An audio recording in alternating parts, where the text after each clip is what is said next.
Super ఉంటుందండి. Morning బ్రేక్ఫాస్ట్గా కానీ, లేదంటే ఈవినింగ్ స్నాక్స్గా కానీ, లేదంటే నైట్ డిన్నర్గా కానీ సూపర్ ఉంటుంది. పిల్లలకైతే ఇంకా బాగా నచ్చేస్తుంది. మీరైతే ఫుల్గా వీడియో చూసేయండి, స్కిప్ చేయకుండా. ఇక రెసిపీ స్టార్ట్ చేసుకుందాం. దీనికోసం ఒక మిక్సింగ్ బౌల్ తీసుకొని 1 కప్పు వరకు గోధుమ పిండి వేసుకోండి.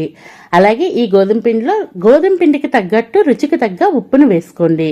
నెక్స్ట్ అయితే 1 నుంచి 2 స్పూన్ల వరకు నార్మల్ కుకింగ్ ఆయిల్ వేసుకోండి. వేసుకున్నాక వీటినన్నింటినీ బాగా కలిసే విధంగా ఫస్ట్ అయితే కలిపేసుకోండి. ఇలా మొత్తం కలుపుకున్న తర్వాత కొంచెం కొంచెం నీళ్ళను వేసుకొని రెగ్యులర్గా మనం ఇంట్లో చపాతీ పిండి ఎలా అయితే కలుపుకుంటామో అదే విధంగా ఇలా స్మూత్గా వచ్చేంత వరకు కలిపేసుకోవాలి. ఇలా చూస్తున్నారు కదండి, ఇలా కలుపుకున్న దాన్ని ఇలా నేను వీడియోలో చూపించిన విధంగా ఫస్ట్గా రోల్ చేసుకోండి.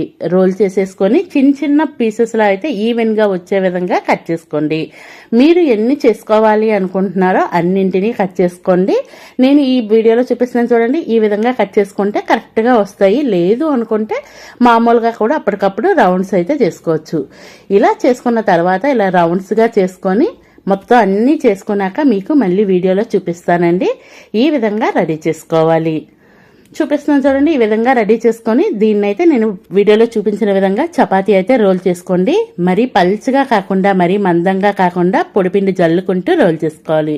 అలాగే మన ఛానల్ ఇంతవరకు ఎవరైనా సబ్స్క్రైబ్ చేయకుండా చూస్తే ప్లీజ్ అండి సబ్స్క్రైబ్ చేయండి. వీడియో నచ్చితే లైక్ చేయండి.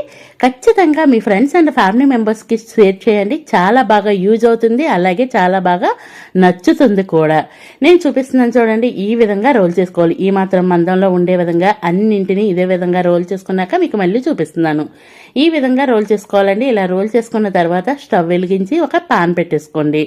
పాన్ వేడైనాక ముందుగా రోల్ చేసి పెట్టుకున్న చపాతీని అయితే ఆయిల్ ఏమీ లేకుండానే ఇలా 1 సైడ్ కాస్త కాలినాక రెండో వైపు అయితే టర్న్ చేసుకోవాలి. 2 వైపులా మంచిగా కాలిపోవాలి. అలా అని కంప్లీట్గా కాలిపోకూడదు. ఒక 50% ఫ్రై అయితే కనుక సరిపోద్ది.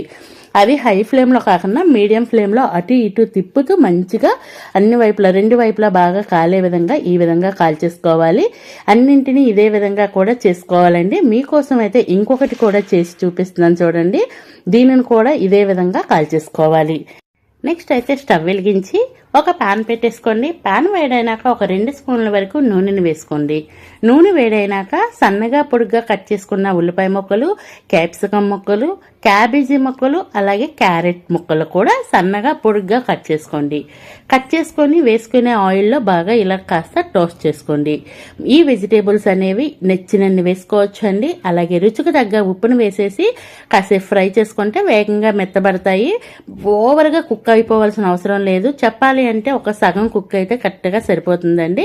ఇలా ఉప్పు వేసేసినాక మొత్తం కలిపేసి మూత పెట్టేసి ఒక 2 మినిట్స్ కుక్ చేసుకుంటే ఈ లోపే మనకి మెత్తపడిపోతాయి. ఇలా మెత్తబడిన తర్వాత కూర కారాన్ని 1 స్పూన్ వరకు వేసుకోండి.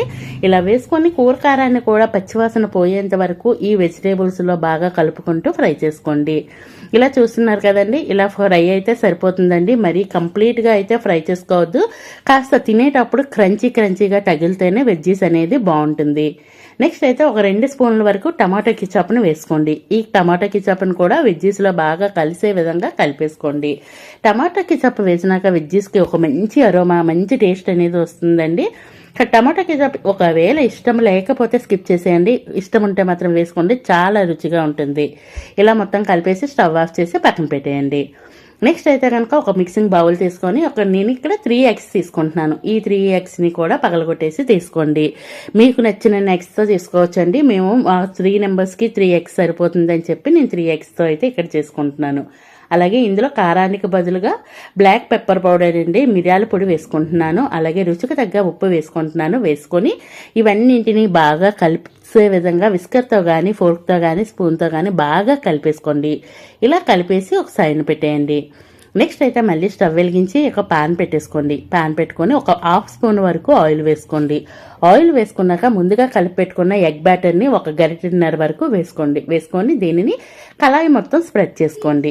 ఇలా కళాయి మొత్తం స్ప్రెడ్ అయిన తర్వాత కంప్లీట్గా కుక్ అవ్వకుండానే మనం ముందుగా సగం కాల్చి పెట్టుకున్నాం కదా చపాతీని, దాన్ని తెచ్చి వేసేసి కాస్త ప్రెస్ చేసేయండి. అలాగా కరెక్ట్గా స్టిక్ అయిపోతుంది. ఇలా 1 సైడ్ కాలినాక రెండో వైపు టర్న్ చేసుకోండి. ఇది మీడియం ఫ్లేమ్లో అటు ఇటు మంచిగా కుక్ అయ్యేంత వరకు ఫ్రై చేసుకోండి. టేస్ట్ అయితే సూపర్ ఉంటుంది. ఇలా 2 వైపులా ఫ్రై అయిన తర్వాత వీటినైతే ఒక ప్లేట్లోకి తీసుకోండి. ఇప్పుడైతే కనుక అదే చపాతీ పైన మరొక పావు స్పూన్ వరకు టమాటా కిచప్ని వేసుకోండి. పిల్లలు అయితే చాలా ఇష్టంగా తింటారు కదండి కిచప్ని, అందుకే ఇలా వాడుతున్నాను. ఒకవేళ ఇష్టం లేకపోతే స్కిప్ చేసేయచ్చు. ఇలా టమాటా కిచప్ వేసినాక వెజ్జీస్ని కాస్త టోస్ట్ చేసి ఉంచుకున్నాం కదా, వాటిని కూడా వేసుకోండి. మీకు నచ్చినంత స్టఫ్ పెట్టుకోవచ్చు. ఇక్కడైతే నేను ఇక్కడ కీరాని కూడా వేసుకుంటున్నానండి, ఇంకా బాగుంటుంది. కీరాని కూడా ఇలా పొడుగ్గా కట్ చేసుకుని వాటిని కూడా వేసుకున్నాక నేను వీడియోలో చూపించిన విధంగా ఫోల్డ్ చేసేయండి. చూస్తున్నారు కదా, ఈ విధంగా ఫోల్డ్ చేసేసుకుంటే ఫోల్డ్ చేసుకొని ఇలా ఒక పిల్లలకి ఇలా ఇచ్చేసామంటే అలా పట్టుకొని తినేస్తారండి. టేస్ట్ అంతా బాగుంటుంది కూడాను. అన్నీ ఇదే విధంగా రెడీ చేసినాక మీకు మళ్ళీ చూపిస్తాను. చూస్తున్నారు కదా, ఫైనల్గా అయితే నేను ఇలా రెడీ చేసి పెట్టేసుకున్నానండి. రెడీ చేసుకున్నాక టేస్ట్ చేస్తున్నాను. సూపర్ ఉంది. ట్రై చేయండి. ట్రై చేసినాక రెసిపీ ఎలా వచ్చిందో కామెంట్ చేయండి.